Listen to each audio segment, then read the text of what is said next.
Welcome to the Quick 10 podcast, brought to you by Trac, focusing on all things FedCon and cyber defense from different perspectives and different personalities, all in 10-ish minutes. Here's your host, Derek White.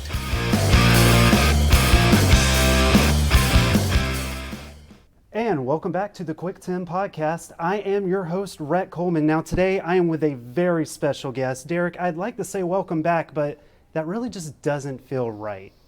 It feels weird. It does feel weird to have you in that chair. Me. Yes, you are welcome for having you on the podcast. Yeah, the podcast. So, Derek, normally you're in this seat here and you're talking to all kind of professionals in all kind of industries. But today, not only do I want to ask about you, but I want to ask about Trac. Wow. Yeah, it feels weird. This is good. Thanks for being me, and I'm being you. This is good. Just a few sizes down. Yeah, that's a great blazer, by the way. Oh, yeah, that's amazing. You. I stole it from a guy. It does feel like the episode of Wayne's World where Garth just freezes. It's good. So yes, we'll talk a little bit about ourselves. So thank you. Yes, we are here at CUI-Con. I've been interviewing people for a couple days now, and a lot of cool perspectives, a lot of different things. From all parts of the ecosystem. You know, for us specifically, for those that don't know, we've been doing this since 2018 officially. Beryllium InfoSec is our entity. We are a cloud service provider.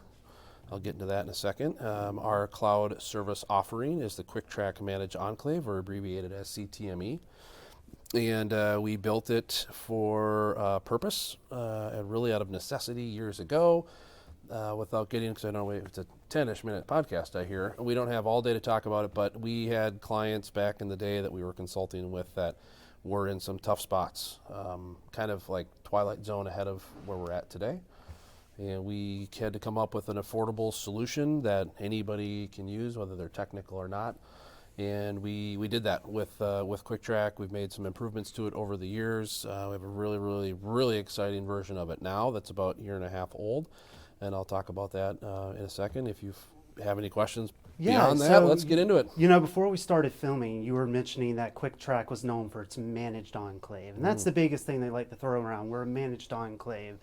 But not everyone knows what a managed enclave is. And I'm not telling you to get really deep in the weeds here, but can you give us just a high-level overview of what's a managed enclave? Yeah, so we'll even use the term fully managed. Okay. And I think we used to have some marketing on this that used to be fully managed and fully managed, period. So there's a difference. So in our space, there are different approaches. It's the best part about the requirements, honestly, is you can do whatever you feel you want to do to meet the requirements. They're not prescribed. So there's not just a take your medicine every single day and everybody has the same thing. So what we chose to do years ago, the principles of Trac have never changed. We believe that if you allow somebody to do something outside of policy and procedure, they're going to do it. Maybe not frequently, but it only takes one time for that to not go well. So we built our enclave to be fully managed with a period, not quotations. And we moved it to the cloud a couple of years ago, year and a half ago, 2 years ago, to take the opportunity to provide something quickly to a customer, wash, rinse, repeat. And we are the full administrator of the system. So we do not allow a user at any level to be able to do anything for configurations, for updating software, for installing applications, whitelisting domains, etc. We do all of that. We have a very thorough process on how that works. But we really have more of an apartment complex deployment of Trac. So we have our tenant, and then we build the customer tenants inside of their own separate, isolated environments for them to access virtually and keep their device and their network out of scope of CUI, which is great. Other people build you an enclave, have a nice life. Some people build it and say, well, you can pay us more to manage it. They've got great sets of tools and capabilities put together.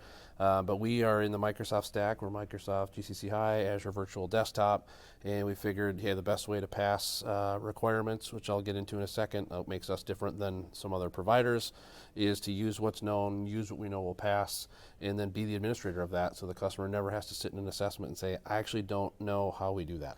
Yeah, I'm glad you brought that up, because I saw that one of the biggest advantages of being fully managed by us is you come in the Cuick Trac, and as of today, I mean, this number could always change, but as of today, our CRM makes you 82% of the way there, which means to 82 and a half. 82 and a half. Technically, Oh, math. Yeah, whoa. Well, let's correct Spoiler, the record there. yes. So in order to, that means you only have 17% left to do.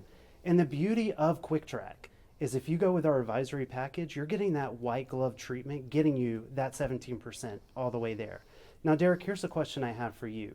We have C3PAOs coming in to assess our clients, and they're seeing that our clients are using Cuick Trac. Now, how does a C3PO react when they see that their client has pretty much only had to do 17% of the work? Do they understand what's going on?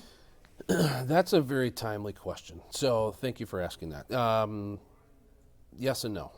And there's a big difference between Cuick Trac, the product, versus the market. We are a cloud service provider at Beryllium, right, with this cloud service offering called Cuick Trac. If you are using, as an OSC, if you're leveraging a cloud service offering or product to process, store, transmit CUI, they are to be meeting the FedRAMP moderate baseline and FedRAMP moderate equivalency if they're not authorized as a cloud service. So very, very big learning curve for some C3PAOs over the last 12 months because it says it strictly right in the CMMC assessment process, the cap. I think it's 2.21 and 2.22 if I remember correctly. What a C3PO is to be asking the OSC, whose decision is to use whatever they want, but if you use a cloud service, is the C3PO assessing the cloud service's body of evidence? No, they're not. Do they need to provide evidence that it exists and it's full? Yes, that's all written out and clear as day. So we provide all of that to our clients, customer responsibility matrix, system security plan, the FedRAMP body of evidence, which includes the security assessment report and all the other things that has to go with that. We have to do that every single year from our side to validate and prove, which you now can, that what you're inheriting and what you're getting from Cuick Trac is there. And we have to do stuff weekly, monthly, quarterly that is not in NIST 171. It's part of the FedRAMP moderate baseline. We do that without POAMs. So this is the craziest thing about the FedRAMP moderate equivalency.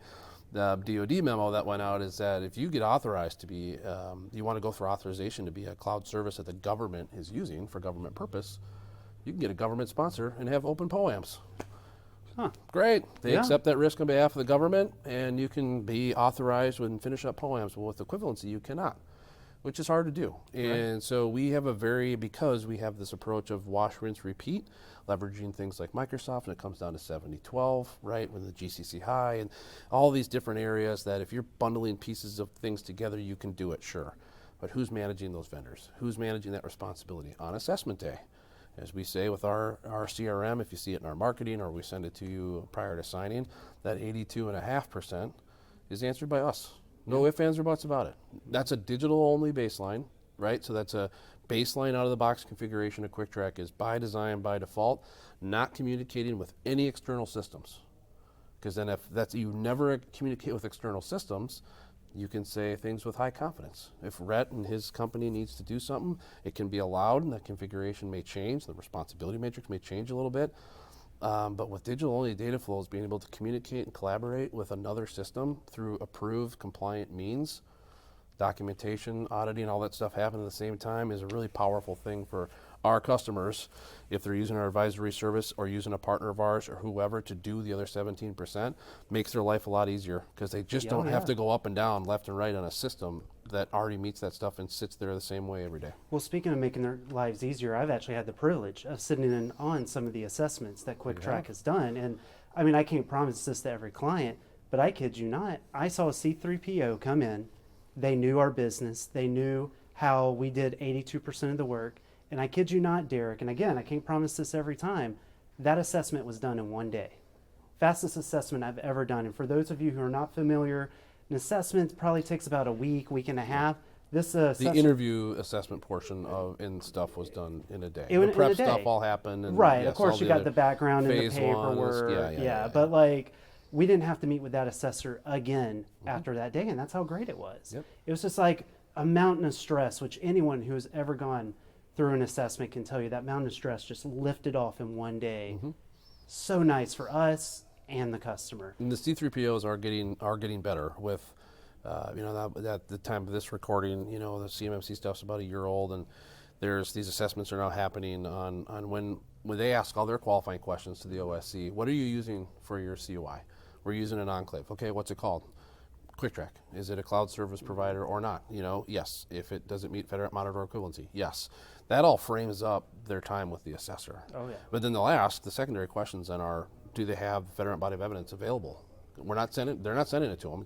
They're not required to send it anywhere. Yes, you get that day one in the enclave, which in a lot of cases can be a couple weeks. You're into Cuick Trac and you're able to use it out of the box. If you want all these other fancy things in there, we don't do a ton of that because the customizations is what causes scope to go insane.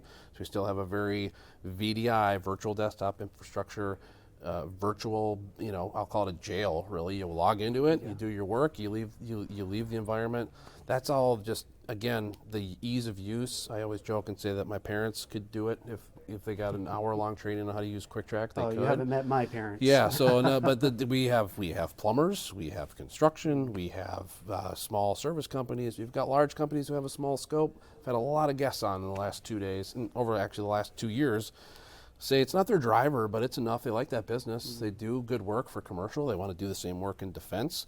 How do we do it? We're a great fit for that, and it's been the people behind the scenes that our customers don't even get to meet do a great job. Yeah. You get to meet customers face to face, which is great sometimes. It just makes the whole people process of everything that we do, I think, better than just treating them like they're a number. So. Well, hey, Derek, this has been an absolute pleasure. For those of you who want to know more about you or even Cuick Trac itself, where can they reach out and find you? Well, before I get to that, I must say, as somebody who does a very average job of what you're doing right now, you're doing great. Thanks, I appreciate that. Yes, and it's not just the funny looks and stuff that we do here. You look great. You got a great blazer on. I mean, I did steal it from a great guy, man. No training, by the way. This is good. You did a great job. Yeah, I Can't appreciate wait. Maybe that. we'll have you do this more. I mean, I'd be happy to jump on. What an idea. Maybe every April Fool's Day, we just do a repeat episode of this. We'll see if anyone catches on. Yeah, we'll just keep changing outfits. And then it'll be great. Yes, if you'd like to know more about Cuick Trac, or you can go to we have two websites actually, but the Cuick Trac website is www.cuicktrac.com. That'll probably be at the bottom of this. So please check that out. Reach out, talk to our team. If you want to come directly to me, totally fine with that too. You can find me on LinkedIn. Derek White is, I don't even know what my handle is, doesn't matter, not hard to find. But we do post a lot of stuff. This podcast, we have a lot of content that's going to go out this year that's just educational based. It's good for everybody. Looking forward to helping anybody. And I'll say one last thing. We do not provide Cuick Trac to people it's not a fit for. No. And you can attest to that. We do not want to provide something that doesn't have an outcome of positivity, which is passing assessments and keeping it there. So, happy to help anytime we can. And this feels weird, and I don't think I want to do it again. So, hey, thank you everyone for joining us. Please join us next time on the Cuick 10 podcast. Thank you for listening to this episode, and make sure to subscribe to the Cuick 10 podcast wherever you get your podcasts, and check us out on YouTube as well. For more information about Cuick Trac, visit our website at www.cuicktrac.com. That's CUICKTRAC.com.